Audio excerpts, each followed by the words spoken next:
Ito yung pinaka-confusing na get ready with me na ginawa ko sa buhay ko. So pagkagising ko kanina, naligo ako syempre. Tapos ginawa ko na ang aking normal routine. So nag-umpisa ako sa pag-moisturizer, sa paglagay ng deodorant ko. Tapos syempre patago, baka makita nyo ang agimat. Tapos nag-moisturize na rin ako ng aking labi. Naglagay na ako ng aking pangkilay. Sa mga puntong to ko na-realize na hindi ko alam bakit parang lahat ng ginagawa kong steps ngayong araw mali-mali.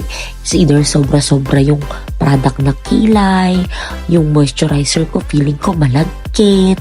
Tapos, hindi ko alam bakit ang una kong nakuha after ko magkilay is yung cheek blush ko.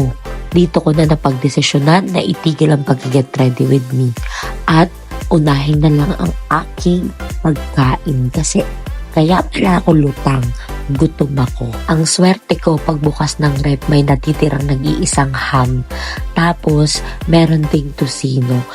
Sa sobrang lutang ko ngayong araw, namanage ko pang nasunog yung tocino. Talaga naman.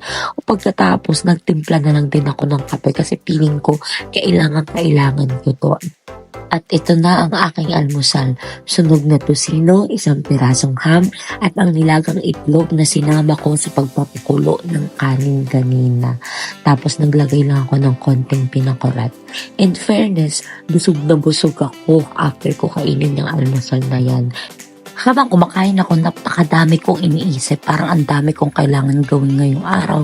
So nakatulala lang ako, which is unusual kasi nanonood ako lagi ng TV pag kumakain. Pero what to do? Tinapos ko na lang din ang aking pagkain. Masarap naman siya kahit medyo sunog.